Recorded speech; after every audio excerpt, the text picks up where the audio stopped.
ስርዓትነት ከስነ ስርዓትነት የወጣ ጥያቄ ነው ወንድም። ቅዱስ ቁርባን ትቀበያለሽ ወይ ለማለት ፈልገህ ከሆነ አስተካክል። ያ ቅዱስ ቁርባን ምንድን ነው ማለት? ምንድን ነው ቅዱስ ቁርባን ምን ማለት ትይኛለሽ? አዎ ማለት አልኩ። እሱንም አታውቅም? ሳታውቅ ነው ዝም ብለህ የምጠይቀኝ? እሱንም ሳታውቅ ነው ዝም ብለህ የምጠይቀኝ? ቅዱስ ቁርባን ምንድን ነው? እሺ እኔ አላውቅም። ቅዱስ ቁርባን ምንድን ነው? ኦኬ ማወቅ ከፈለክ የሚያውቁ ሰዎችን ጠይቅ አይሻልም? እኮ አንቺ አታውቂም ነው ዝም ብለሽ በባዶ ነው የምትጮይው? አይ እኔ በባዶ እየጮኩ አይደለም፣ ግን አንተን ለማስረዳት አስረጅኝ። አንተንም ማስረዳበት አቅም ስለሌለኝ ላስረዳ ስለማልችል እንዲህ በቀላሉ ስለማትረዳ የሚያውቁ ሰዎችን ጠይቅ አይሻልም? አንዴ ቆይ አውራት ማም። እሺ አንድ ጊዜ ይሄ ቅዱስ ቁርባን የጌታ ስጋና ደም ነው ብላችሁ ታምናላችሁ እናንተ? አዎ በደንብ እናምናለን። እውነተኛ ነው ወይስ ምሳሌያዊ? ጥሩ ጥያቄ። እውነተኛ ነው ወይስ ምሳሌያዊ ለሚለው ምሳሌያዊ ነው፣ ግን የእሱ ስጋና ደም የጌታ ስጋና ደም ምሳሌያዊ ነው ማም? ኖ ምሳሌያዊ ሳይሆን ሪያሊቲ ስጋና ደሙ ነው፣ ግን በምሳሌያዊ የሚቀመጥ። ከጴንጤዎች በምን ተለያችሁ? እነሱ የጌታ ስጋና ደም ይላሉ። ጴንጤዎች አሁን አንዱን ባስገባልሽ የቅድሙ ልጅ አማኑኤል አሁን የወረደው ጴንጤው ልጅ። ኦኬ ስለዚህ እኔ ስህተት ነኝ ማለት ነው። ስለዚህ እኔ ስህተት ነኝ ማለት ነው። ጴንጤዎች እንደዛ ብሎ የሚያምኑ ከሆነ እኔ ስህተት ነኝ ማለት ነው። አዎ እሱ ነው የምልሽ እኮ አሁን ከአንቺ ቀደም። ኦኬ ቴንክ ዩ። እሺ አትሊስት ይሄን አላውቅም ነበር፣ አሳወቅከኝ፣ አመሰግናለሁ። ጥሩ። እንደዚህ እየተማማርን ስንሄድ ቆንጆ ነው። አየህ ቆንጆ ነው። እሺ ቅድም የወረደው ልጅ ጴንጤ ነው። እኛ የምናምነው ኦርቶዶክሶች እንደሚያምኑ ሳይሆን እኛ የምናምነው የጌታ ስጋና ደም ምሳሌያዊ ነው። እነሱ ተሳስተዋል አለ። ስለዚህ አንቺ ኦርቶዶክስ ሆንሽ ደግሞ የጌታ ስጋና ደም እውነተኛ ነው ብለሽ ነው የምታምኚው አይደለም? አዎ። ህብስቱ ምንድን ነው? ስለዚህ ሌላ ጥያቄ ካለ ብትጠይቀኝ ደስ ይለኛል። ምክንያቱም አሁን በደንብ እውቀቱ ስለሌለኝ ማለት ነው ወንድምዬ። ስለዚህ አንተም የሚያውቁት ልጆችን አስገባና ጠይቅ። ከዛ እኔ ወደ ታች ልውረዳ ይሻል? ይሻላል። ይሻላል።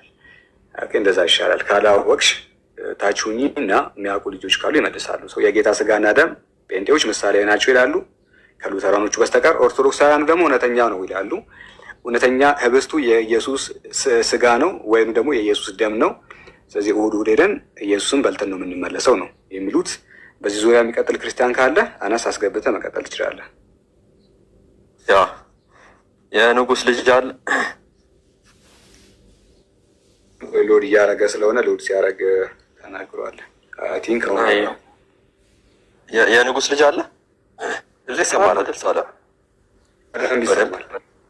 ይሰማል። ኦኬ የንጉስ ልጅ አምላክህን ትበላዋለህ እሑድ? አይ ቲንክ ኦርቶዶክስ መስለኛል። ደገምከው። እሺ ለማንኛውም ኦኬ ጥያቄ እሱ ነው። ያ ጥያቄ እሱ ነው። እንደዛ የሚል መጽሐፍ ቅዱስ ላይ የለም። እኛ የክርስቶስ ስጋና ደም እንበላለን እኮ። አምላክ አይደለም ክርስቶስ? እንደዛ ይባልም። አምላክ ሲባል ተዋህዶን ላይ ስማ፣ ተረጋጋ ከምትል ስማ። እኛ ክርስቶስ አምላካችን ሊትራል ለምሳሌ አምላክ አይባላም፣ መለኮቱ አይባላም፣ የሚታይ ነገር አይደለም። ኢየሱስ ክርስቶስ ግን በስጋ የተገለጠ አምላክ ብለን ስለምናምን በመለኮቱ ብቻ ከሆነ አንበላውም። ግን በስጋ ማርያም ስለተገለጠ ያን የስጋ ማርያም ስጋ ውስጥ መለኮት የለም በዛ በስጋ ውስጥ። ጥሩ እንደዛ ነው የሚጠየቀው። ለምሳሌ ኢየሱስ ክርስቶስ እንዳነበው ቅድም ይህ ስጋዬ ነው ስለ እናንተ የሚቆረሰው ስጋዬ ነው፣ ይህ ጽዋዬ ነው ሰጥቷቸዋል ሐዋርያት። ይሄን ደግሞ ለመታሰብ ያድርጉት ማለት እናምናለን። ያ ስጋና ያ የሰጣቸው ቂጣና ወይም እንደሚቀየር ማለት እኮ ያ መለኮት የለም ስጋ ውስጥ መለኮት የለም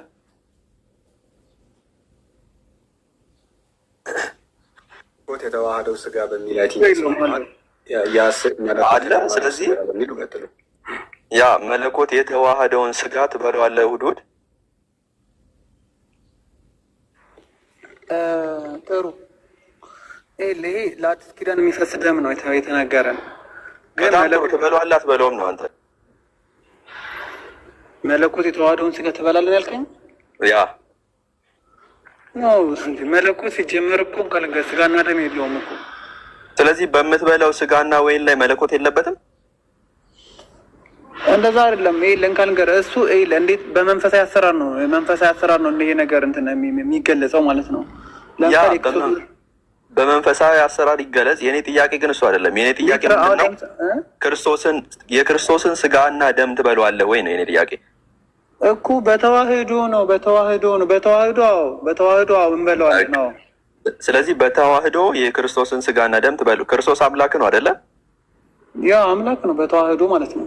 ስለዚህ አምላክህን ስጋና ደሙን ትበሏለህ ማለት ነው። እንደዛ አይባልም እኮ። በተዋህዶ ሰው የሆነ አምላክ ነው ብለን የምናምነው። አምላክ ብለህ ስትል አሁን አምላክ መለኮትን ብቻ እየጠራ መሆን የለበትም እኮ ነው የሚያልኩ እኮ የአምላክህ ስጋና ደም ነው ያልኩት እኮ በተዋህዶ ያው ልክ ነው። በተዋህዶ ትበሏለህ ማለት ነው። ከዛ ከበላሁ በኋላ ወዴት ነው የሚሄደው እኮ? የሱ መንፈሳዊ አሰራር እኮ ነው። አሁን አንተ የምታይ በቃ ከዛ ይገባል ጉሮሮ አለ ዳሪ ምናምን ልትለኝ ነው አይደለ? እሺ የእናንተ እንዴት ነው የሚሆነው? በጣም አሪፍ። በቃ እንደዛኛ እንጠይቀን። እኛ በመንፈሳዊ አሰራር እናምናለን። ለምሳሌ እኛ የስጋይን ብቻ የለንም በመንፈሳዊ አሰራር ስለምናምን ያ የክርስቶስ ስጋን የተዋሃደን ወደ ዳሪ አይሄድም ብለን እናምናለን። ወደ ነው የሚሄደው የበላችሁት? በቃ መንፈሳዊ አሰራር ነው። የሰው ልጅ ስጋ ብቻ ብለን ስለማናምን እኛ ስጋ ብቻ አይደለንም። የሰው ልጅ ስጋ ነው ብለን አናምን ማለት ሊትራሊ በቃ ስጋ ብቻ ነው ብለን ስለማናምን በመንፈሳዊ አሰራር ስለምናምን ያ ነገር በመለኮቱ የኢየሱስ ክርስቶስ ቀጥታል በምድር ላይ ሲመላለስ የነበረው ስጋና ደም ተቦጭቆ ሳይሆን ወዴት ነው የሚሄደው? ንጉስ አንዴ ላውራሽ። ሌላ ነገር እየተባረክ ወዴት ነው የሚሄደው? እሱን ንገረኝ።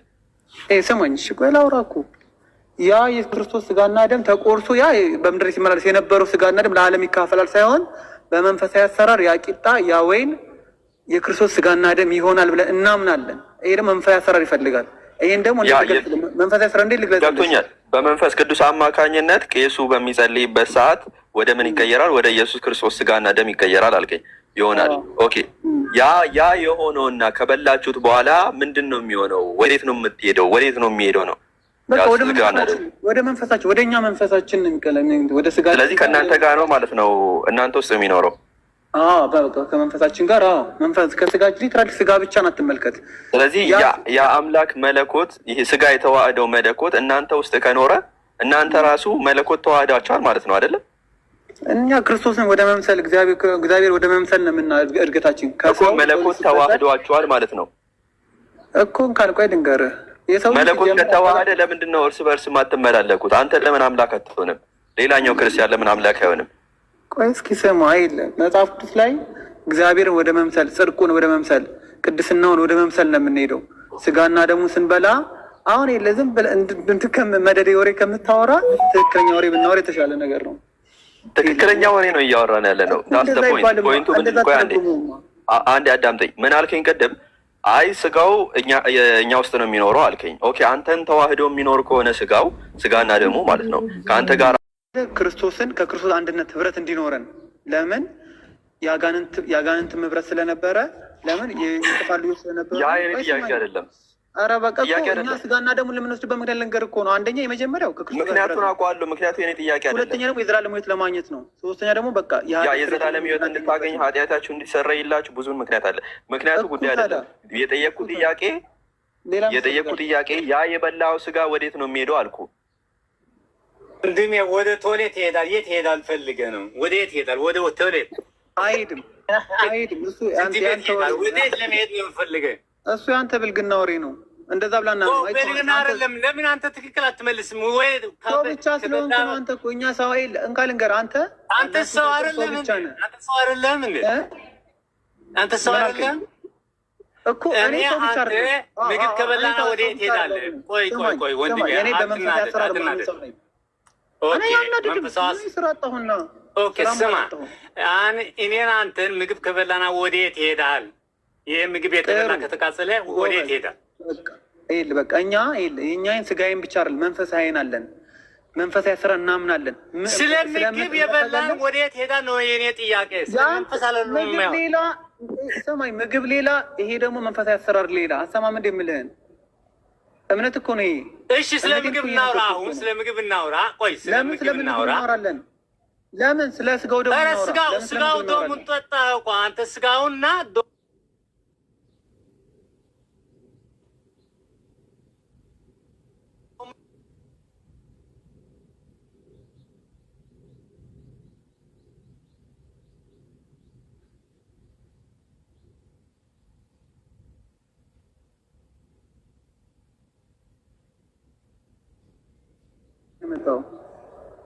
አንድ አውሩዱት አንድ ኖ ሞር የሚለውን መሰዳደብ አይቻልም እና እኛ ጋር መሰዳደብ አይቻልም፣ እኛ አንሰዳደብም። ስለዚህ እሱ ይቀመጥ።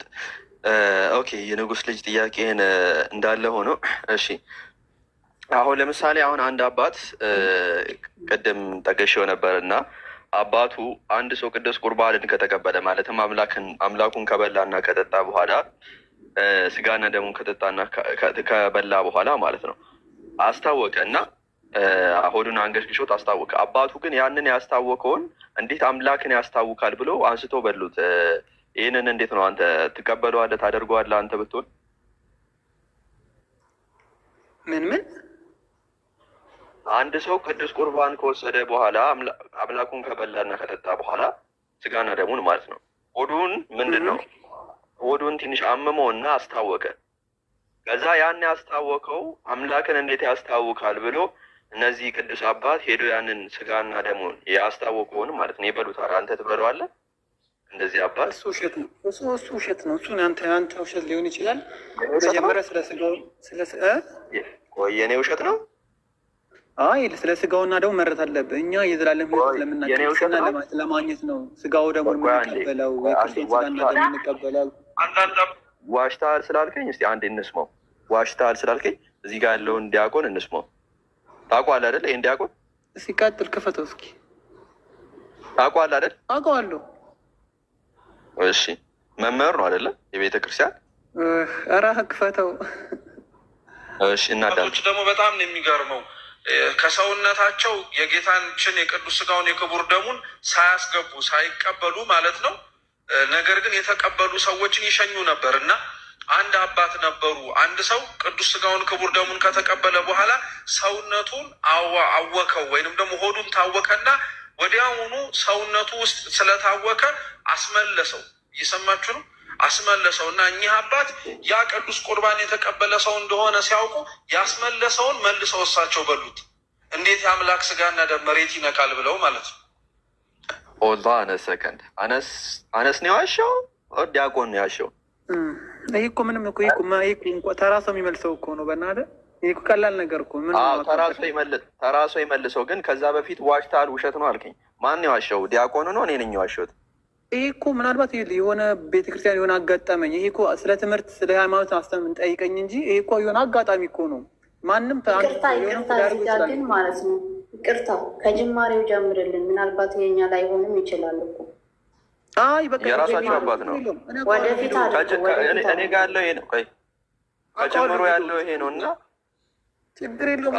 እዚህ ጋራም ኮንፈርም እያደረገ ነው። አንዴ እንደው ሙሉን እናዳምጠው። ቆይ ሙሉን እናዳምጠው። ከዚህ በኋላም ብዙ ነገር አለ የሚናገረው። አንዴ ስለዚሁም ሌላም አባት አሉ። አንድ ቅዱስ ቁርባን የተቀበለ ቆራቢ ሰው መንገድ እየሄደ እንቅፋት ቢመታው ደሙ ቢፈስ መሬት ላይ እንዳነካ ብለው አውራ ጣቱን ተብተውለት። ይሄ ሁሉ የሚደረገው ግን ለማን ክብር ነው ሲባል ለቅዱስ ስጋውና ለክቡር ደሙ ለጌታችን ክብር ሲባል። ኦኬ አንደኛው ደግሞ ጣቱን እንደዚህ ደማ ተቆርጦ ማለት ነው። ምን ከወሰደ በኋላ አምላኩን ስጋና ደሙን ከወሰደ በኋላ ጣቱን ሲደማው ጣቱን ደሙን ማለት ነው ይጠባዋል ማለት ነው። ለምን የአምላክ ስጋና ደም መጽሐፍ ላይ አለ። ከመጽሐፍ ላሳያችሁ እንደሆነ የእግር ጣት አነስ አይደለም እንዴ? የእግር ነው ጭራሽ። የእግር አውራ ጣት ነው። ይኸው መጽሐፉን ልክፈትላቸው። የአባታችን መባጽዮን ይህን ነገር ያደረገው አክቹዋሊ መባጽዮን ገድለ መባጽዮን ለመግቢያው ላይ ማለት ነው ምዕራፍ 1 ላይ ታገኙታላችሁ። ምን ይላል? ከዕለታት በአንድ ቀን ቅዱስ ስጋውና ክቡር ደሙን ከተቀበለ በኋላ አንድ ልጅ ከቤተ ክርስቲያን አለ ወጥቶ ሲሄድ እግሩን እንቅፋት ተመቶ ደሙም ከመሬት ፈሰሰ አለ። እግሩን እንቅፋት መቶት ደሙ ፈሰሰ። እውቀትን የተሞላ ይህ ሕፃን ይህንን አይቶ ደረቱን መታ። ስለሱም ደሜ ይፍሰስ አለ። ስለምኑ? ስለወድቆ እንቅፋት መቶት ደሙ ስለፈሰሰ ማለት ነው። ስለዛ ደሜ ይፍሰስ አለ። ከዛ በኋላስ እያደነቀም ከቤቱ እስኪደርስ ከኋላው ተከተለው አለ። ከዛ በኋላስ ከሱም ዘንድ ደርሶ ስለ መድኃኔዓለም ስጋና ደም አለ ክብር የደማውን ጣቱን ምን እስኪደርቅ ድረስ ጠባው አለ። ኦኬ በዚህ አልቅም። ጣቱን ጠባው። ከዛ በኋላስ ምን ይላል? ይቀጥላል። ጓደኞቹም አለ ቀጣይ ደግሞ የሚከሰት ነገር አለ። ከዚህ ጠባው ካለ በኋላ ምን ይላል መሰላችሁ? ጓደኞቹን ደሙን ከአፈር ጋር ሲበላ ባዩ ጊዜ የሳቁ አሉ፣ በልባቸውም ያደነቁ አሉ። አንዳንዶቹ አፌዙበት ማለት ነው። ከአፈር ጋር ነበረ ሲበላ የነበረው። ከዛ አንዳንዶቹ ሳቁ፣ አንዳንዶቹ ደግሞ አፌዙበት ማለት ነው። አንዳንዶቹ ይህ ምን አይነት ሰው ነው ምናምን ብለው በእምነቱ ተገረሙ ማለት ነው። ከዛ በኋላ ምን እያለ ይቀጥላል? ኦኬ ሶሪ። እሺ ከዛ በኋላ ምን በማለት ይቀጥላል? ከዕለታት በአንድ ቀን አንድ ልጅ ከቆረበ በኋላ የበላው የጠጣው ሁሉ አስታወቀው አለ። የበላውን የጠጣው ሁሉ አስታወቀ ከቆረበ በኋላ። የብፃዊ ግን አለ ስለ ጌታችን ስለ መድኃኔዓለም ፍቅር በጽዋል ተቀበለው አለ። በላው ማለት ነው። ስለዚህ አባቱ እየተናገረ ያለው ይኸው የመባጽዮንን ታሪክ ነው እየተናገረ ያለው። መባጽዮን አንዱ ከአፈር ጋር ደሙን በላ የጌታችን የአምላካችን ስጋና ደም ነው ብሎ እንዲሁም ደግሞ ያስታወቀውን መልሶ በላው። አንተ ጽናት ኖሮ እንደዚህ አባት ታደርጋለህ? ይቅርታ ግን እዚህ ጋር እየተናገረ ያለው እኮ አድርጉ አይደለም እየተናገረ ያለው የሆነ ሰው አደረገ ታሪክ ነው እንጂ አድርጉ አይደለም። ትእዛዝ እየተሰጠን አይደለም። እሺ ልጁ እኮ ግራ ትእዛዝ ነው እያልኩኝ ሳይሆን ልክ እንደዚህ አባት አንድ ሰው የአምላክ እስካልተሰጠ ድረስ ይኸውልህ ቤተክርስቲያን ዝም ብሎ ትእዛዝ አለው የራሱ። ስምረት መጽሐፋችሁ ቅዱሳንን ምሰሉ ይላል። እነሱ መምሰል አለባችሁ። ይሄ እኮ መጽሐፍ ቅዱስ አይደለም የኔ ወንድም፣ ታሪክ ነው። የሆነ ሰው ሰርቶት ያለፈው ቅዱሳንን ምሰሉ ስላለ እነዚህን ቅዱሳን መከተል አለባችሁ። መጽሐፋችሁ እንደሚለው ከሆነ ስለመጽሐፍ ቅዱሳን ማለት መባጽዮን ቅዱስ ነው። ቅዱሳንን እና ቢሆንም አደረጉ ነው እንጂ እኮ አድርጎ አልተባልም። ይሄ ታሪክ ነው። አድርጎ እኮ አይደለም ግን ትክክለኛ የምንመራው በመጽሐፍ ቅዱስ ነው። መጽሐፋችሁ ቅዱሳንን ምሰሉ ካለ ቅዱሳን ያደረጉትን ነገር ማድረግ አለባችሁ የለባችሁም? አድርጉ እኮ አልተባልንም። ይሄንን እኮ ቅዱሳን የሚያደርጉትን ነገር ማድረግ አለባችሁ የለባችሁም? ቅዱሳን ምሰሉ ስለተባላችሁ እኛ መጽሐፍ ቅዱስን ነው የምንከተለው እንጂ ቅዱሳን አይደለም። ጴንጤ ቢሆንም ቢሆንም አደረጉ ለስጋው ደግሞ ያላቸውን ክብር ነው። ብዙ ኦርቶዶክሶች ዛሬ ጴንጤ የሆናችሁ ነው። ስምረት እሺ፣ ለማንኛውም አናስቀጥል። ኦኬ አንቺ መጽሐፍ ቅዱስን ብቻ ነው የምትቀበዩ? አትቀበይም? የኦርቶዶክስ ቤተክርስቲያን ያሳተመቻቸውን መጽሐፍት እቀበላለሁ። ነገር ግን እኮ እዚህ ጋር አድርጎ አልተባለም። ታሪክ አደረጉ ነው ታሪክ። አንቺስ ታደርጊያለሽ ወይ? የእናንተ ላይም ቢሆን በጣም ብዙ ታሪክ አለ። አንድ ታሪክ ይዘሽ ትመጫለሽ። እኛ እንደዚህ አይነት ታሪክ የለንም። ስምረት አንድ ጊዜ አዳምጪ። እኛ አራት ይዘሽ ትመጫለሽ፣ ማስረጃ ይዘሽ ትመጫለሽ። እኛ ሙስሊሞች አምላክን እንበላለን ምናምን ብለን አናምንም። እሑድ እየሄድን አምላክን በልተ ነው እንደዚህ አይነት አስተምሮ የለም። አንድ ሰው ሲያስታውክ ምናምን አምላክን ከዛ በኋላ አኡዙ ቢላ አንድ ሰው እንዲህ ቢል አስተፍሩ። ይህ በጣም አሰቃቂ ትምህርት ነው። እኛ እንደዚህ አናምንም። እናንተን በእኔ በኩል ሕያው ትሆኑ ዘንድ ስጋዬን ብሉ ደሜንም ጠጡ። በእኔ በኩል በእኔ የተነሳ ሕያውያን ትሆኑ ዘንድ። ስለዚህ ስምረት የአምላክሽን ስጋና ደሙን ትበያለሽ አይደለ? እንዲሁም ትጠጫለሽ። እበላለሁ፣ ደሙንም ትጠጫለሽ። እጠጣለሁ። ትእዛዝ ነው። ኦኬ። ከዛ በኋላ ከበላሽው እና ከጠጣሽው በኋላ ለምሳሌ ማቴዎስ ወንጌል ምዕራፍ 17 ላይ በአፍ የገባ ሁሉ ወደ ዳሪ እንደሚጣል ከወደ አልፎ ወደ ዳሪ እንደሚጣል አትመለከቱም? ምን ይላል? ከበላሽው በኋላ እንዴት ነው ትጸዳጀዋለሽ አምላክሽን? እንደዛ አይደለም። ይሄ መንፈሳዊ ህይወት እንጂ ይሄ ምድራዊ አይደለም። እና ወዴት ነው የሚሄደው የበላሽው? ወደ ሰውነቴ ነው። ይጠፋል። ስምረት እኔ እንድቀጥል ወደ ሰውነት ይጠፋል። የትም ማለት ልክ እንደዚህ ይጠፋል። የአምላክ ስጋና ደግሞ ይጠፋል ከበላኸው በኋላ እኮ። ቆይ ስማ፣ እንደ ዳሪ አንተ ቆይ ስምረት አንዴ እንደምትበላው እንደ እንጀራና እንደ ስጋ እንደምትበላው ማለት እንደ ዳቦ እንደምትበላው እዳሪ ሆኖ አይወጣም። መለኮታዊነት ጠገብነት ስላለው ስለዚህ የሆነ ማጂክ አለ። አንዴ እኛ የሰው ልጆች እንደምናውቀው ያጀማ ሁላችሁም አዳምጦ ምግብ ከበላህ በኋላ ኤኒዌይ የሆነ ነገር ከተመገብ ከበላ በኋላ ካለፈ አንዴ አዳምጥ ከሆድ ካለፈ ምን ይሆናል? ያን ነገር እንጸዳደዋለን። እንደምናውቀው ናቹራሊ ይሄ የሰው ልጅ ኔቸር ነው።